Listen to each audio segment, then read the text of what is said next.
What's up, guys? Profe here. To my AP Spanish students, this is an update about some things that I learned last night.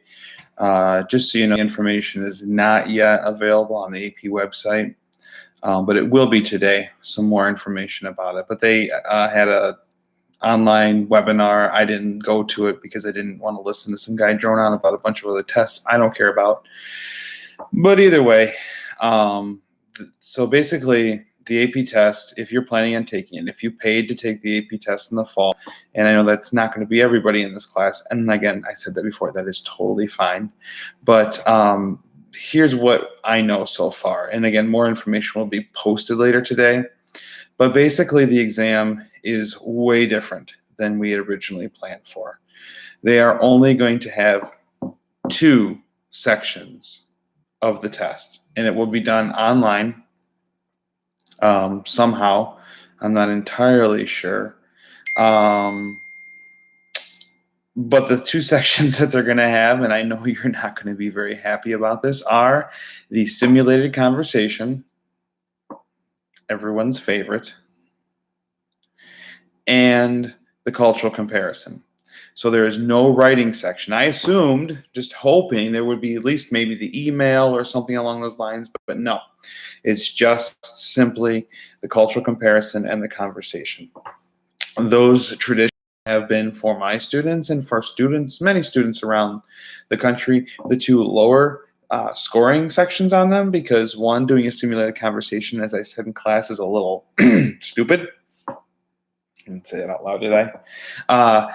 And the cultural comparison is just a crapshoot. You know, you hope we've covered that topic, or you know something about the topic. Last year it was about the relationship between lifestyles and your housing. I think the year before it was the treatment of animals.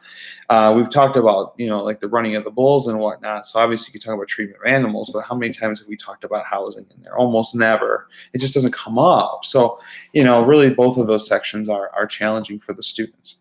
Do I think you can take the test and be successful at it? I think so. But that said, the other thing that AP has announced is that if you want to not take the AP test this year, you can cancel and get your money back. So that is also an option I want you to be aware of. Whatever your decision is regarding the test, I fully support you. This is very strange times, as you're aware. And, I think AP's kind of put you in a bit of a bind here. There's no writing, and we tend to be better writers than speakers. That skill of being able to write and think about what we want to say is a lot quicker to develop than the speaking part. And I get it. I mean, that's my journey through learning Spanish as well. So, whatever you want to do, I'm here to support you. I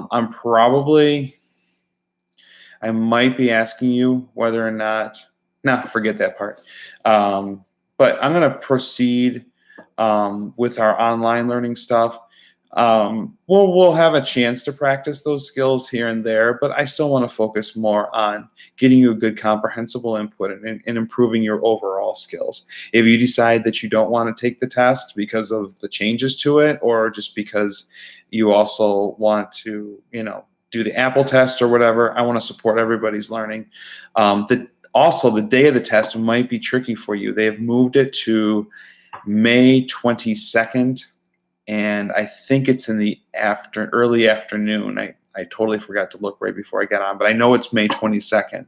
That butts up against Memorial Day weekend. I don't know that people will be traveling anywhere at that point. The world could change, quickly. I doubt that it will, but I don't know if that, will also jive with your schedule. So, if you want to take the test on May 22nd online and do the 2 sections only of the cultural comparison and the conversation, I will fully support you, and I will help you out to get more successful at that. Between now and then, we have a little bit of extra time than we normally would before the AP test. There's no multiple choice section, no writing, only 2 FRQs, and the ones I've mentioned. So if you have any questions about it, you can feel free to contact me.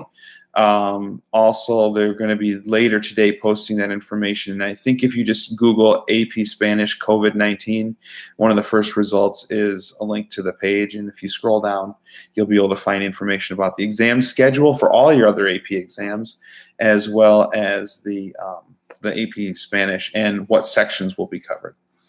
So I think that's it. I miss you guys, as I said before. And, feel free to contact me and stay tuned because we'll be having some actual assignments here pretty soon. I think starting the week of the 13th. So head on over to Google Classroom. Make sure you've signed up for Voces, and you can start getting used to that website. There is one assignment that eventually we'll probably do, I think. I don't know. We're still figuring things out. And take care, and I hope to see you soon. Bye. Adios.